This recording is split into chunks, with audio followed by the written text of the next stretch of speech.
All right, so this is gonna be my review of Kobold Guide to Game Design. I went through and I have some notes. First, let's start with the pros. It's solid. So the Kobold Guide to Game Design is solid on the design aspects of RPGs.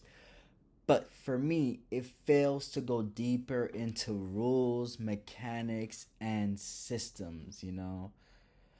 Um, the one positive I got from this book is that, so not just this book, but the previous books I have read, I sort of realized the type of book I'm really looking for is a book that dives deeper into game mechanics. And I guess let's start getting into the cons. One of the things I've sort of realized with these game design books is if you read one game design book, I'm talking about like one of those that are like 300, 400, 500 pages. If you read one game design book, you have pretty much read them all. And my word to advice to aspiring game designer, indie developers, is simply shop around, preview, skim some books, and you could pretty much get a vibe, a feel for how they explain stuff within like the first chapter or two. But I will say they're all kind of the same. Simply find your favorite teacher. So far, they all kind of say the same stuff. My favorite so far, I haven't finished, but like Tristan Sylvester or whatever, the guy who made Rinmore, I like his the way he goes about stuff because he uses words like this game smells like elegance and stuff like that. I His is my favorite. I haven't finished it though because I've been reading these books at work and you know I just use whatever I can find. So all in all, it's a pretty good book. Um, it's a pretty good book, especially if you want to make RPGs. But I would say, um, it's decent if you're going to make a D&D type RPG. So now for the cons, or I guess I have one more pro. Oh, so I guess this is technically a con. So the Kobold Guide to Game Design, it's for me, I found that it's great for everything but how games work slash functions. I'm sort of looking for a middle ground right now. If if on the left hand are like super artsy book that's really not meant for like the actual programmer, like someone, let's say someone at a game studio and all they do is tell people, yo, this idea, blah blah blah, but they don't actually go program, and at most they might help out with art assets. um on that, if we make that one end of the spectrum, right, like they just design stuff but they don't program or come up with anything, they say, hey, let's have this world and do this, right? If that's on the left hand, on the right hand would be game programming patterns. Game programming patterns is super far right, super into like the actual game programming, bro. It doesn't help. It doesn't like game programming patterns. That book doesn't help you come up with cool and interesting game ideas or mechanics. All it does is help you make your the implementation of said game mechanics or game aspects better, right? Because it gives you a bunch of patterns that pop up in games, and then from there, if so, I'm looking for the middle ground, a mix of like the mechanics, but also how to go about programming because the game programming book is useless if you can't even come up with what you're going to be building in the game. So yeah, so the Kobold Guide to Game Design is just really helpful. Sorry. Late at night. So the Kobold Guide to Game Design is helpful for fleshing out an RPG. Um, if you're going to treat the game mechanics like a secondary thought and just follow what has existed prior, so you're not gonna innovate. You're just gonna um paint. You're gonna just D&D but in space, D&D but it's in country. You know what I mean? Like it's taking place in the 21st century. If that's all you're doing, the book is pretty great for that, because first it tells you how such a game functions and whatnot.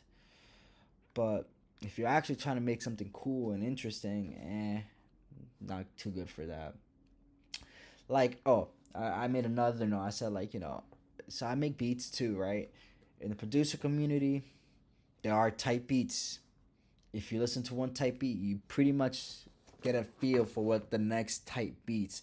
This is for people who make like Playboy Cardi, Little Uzi, like name opium type beats, Ken Carson, you know what I mean? Oh, fake mink type beats, right?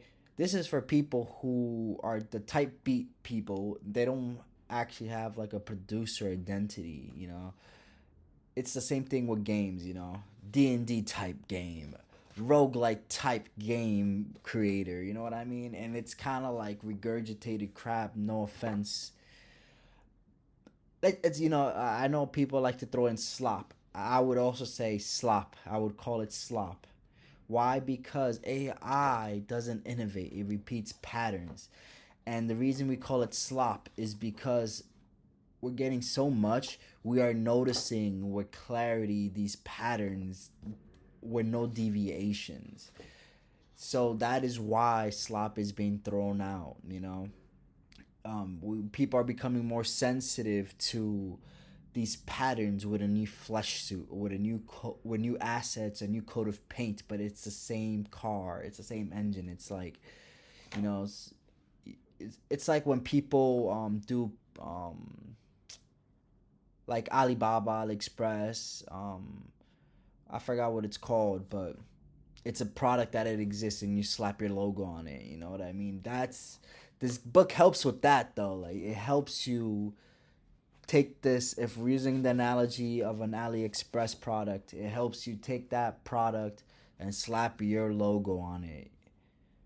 But for actually building that product, like a unique, your own product, good luck with that. This book did not help me with that. It will help you make someone go, yep, this is definitely an RPG. You know what I mean? It has all the RPG stuff, like checklists. But it will not. So the next quote, comment I wrote is, this book does not help me understand the essence of an RPG, because if I wanted to make a power washing RPG, the book will not help with that.